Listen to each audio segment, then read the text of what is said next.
Hey everybody, hope you're all doing good today. And man, it's the big day for our country. It's election day today, and I'm actually headed down to vote myself right now.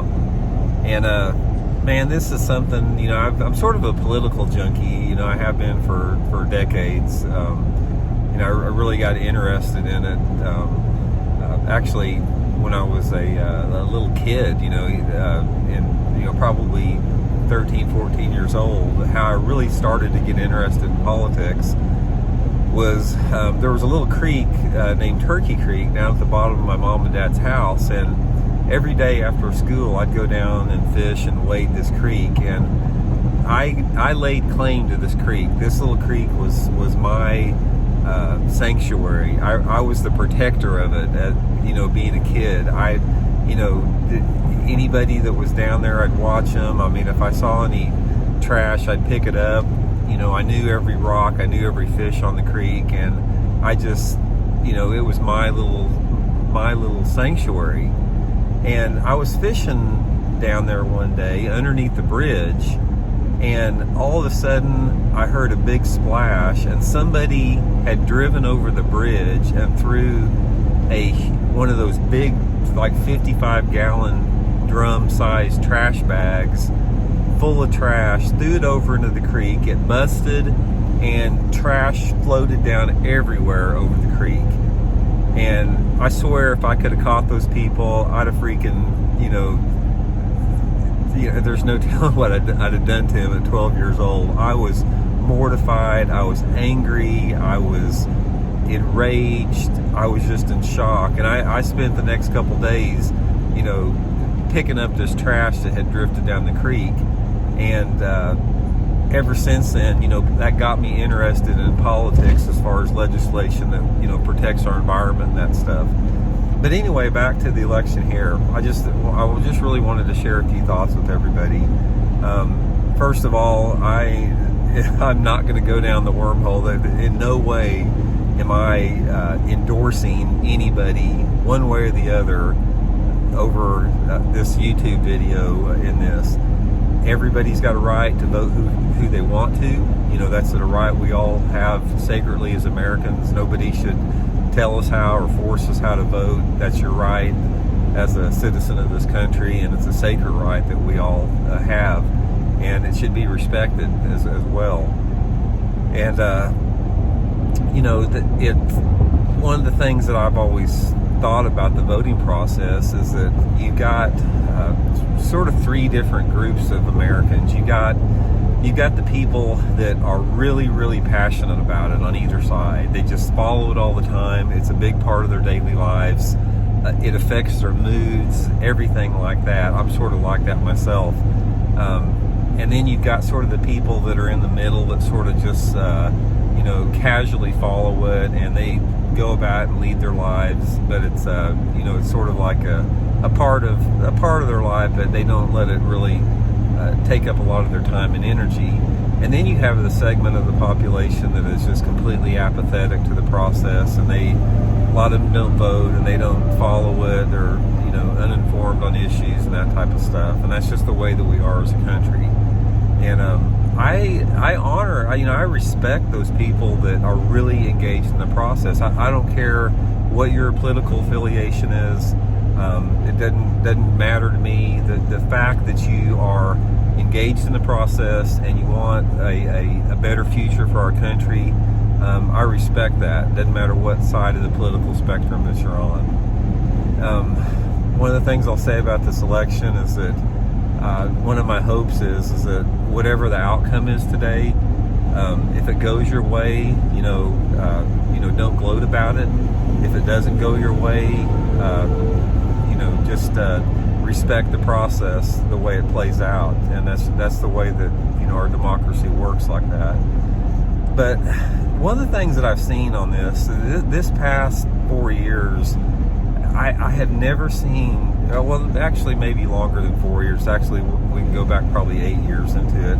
I've never seen such a division as far as we have as a country based upon your political alignment.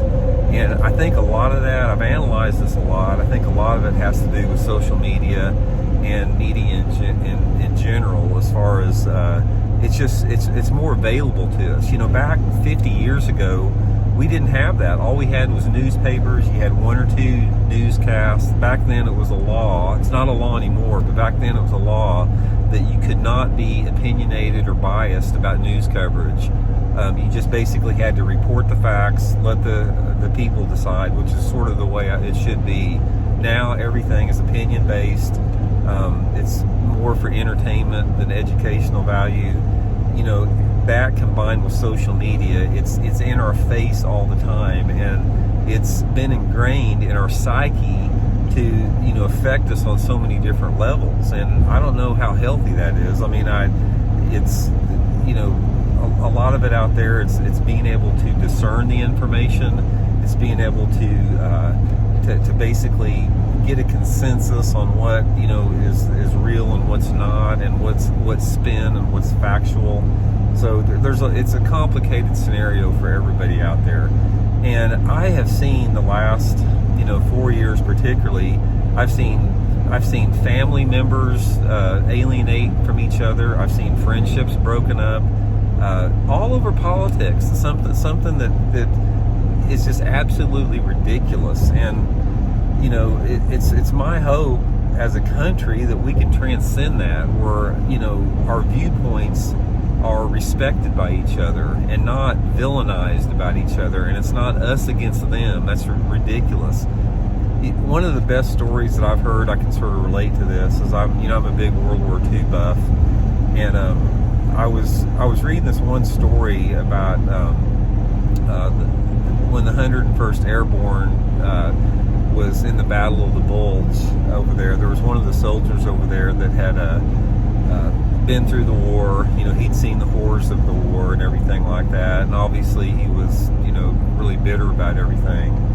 And anyway, this 101st Airborne, they had captured this platoon of Germans, and obviously tensions are high, emotions are high, and everybody just there's a lot of hatred on both sides and stuff like that. But anyway, he was telling a story about he initially they captured this platoon of Germans, and he was just wanting to beat them to a pulp, and eventually he got talking to this one who could speak English, and they started talking about everything. And the American paratrooper, he was I can't remember. I think he was from God, where was it?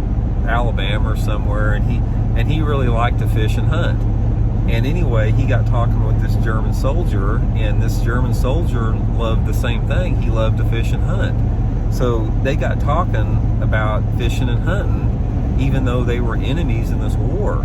And they found out over the course of the conversation about how much they had in common, beyond just their differences in their country's position within the war. And that's sort of the same it is in politics. I mean, there's so many people out there that that I may not disagree with. I may disagree with their political viewpoints. I may have a difficult time understanding how they come to that viewpoint, but I do my best to try to respect those people as individuals, and to see the common threads that we have as American citizens, because that's one of the things that happens. You go out and you see all the political rallies and all the stuff that's happened over the last year, and it's like the first thing you see, it's like us versus them, and it's really easy to get sucked into that anger and that hatred and that division. But most of the time, if you would have a chance to sit down with one of those people that you disagree with on either side of the alley, and just talk to them as a human being, as a person, you'll find out that there's not that much difference in them. Everybody wants a better country. Everybody wants a better life. Everybody wants to feel safe and secure. Everybody wants to lead a life that has, integrity in it, and value and respect. And we all want the same things. We may have different idea about how we come to those things, but in the big picture, we all want the same thing. We all want to be happy. We all want a good future for ourselves and our planet, our children, and all that type of stuff. But what has happened is we've lost sight of that so much with the I don't know if it's the commercialization or the politicizing of the political process as a whole. So anyway, it's a difficult time for our country right now. It's my hope that we get to a point where we transcend that, where we come together and we respond to those common goals and those common threads as a country. And we're still a ways from that, but hopefully we'll gradually get more to that process right now. But anyway, just wanted to share that a little bit out there. Like I said, it's big day for our country like that, and best thing I want to leave with everybody is just be kind, man. Just be kind, just be respectful, and just be a good person. I mean, it's so easy to get caught up in the hate and the anger right now. I see it all the time on social media. I see these posts out there that people make about, they have these hateful memes, and they have, this treating other American citizens like they're enemies simply because they differ in a political viewpoint. That's not what we are as a country. That's not what we need to be as a country. I mean, we need to come together as a group of people, for the betterment of our planet, and have a dialogue and respect the other person, respect the other party's point of view. I've never understood the fact that most elections are sort of like along the lines of 51-49, and that whoever wins, the other side should be completely dismissed. That's not the way it should be. I mean, when you're talking about that percentage of the country, we all need to work together, and we all need to come up with policies and agendas and legislation that benefit everybody, not just the few, but benefits the entire country, the future of our country, the other creatures that we share this planet with. So that's just a few thoughts I wanted to share with everybody today. Like I said,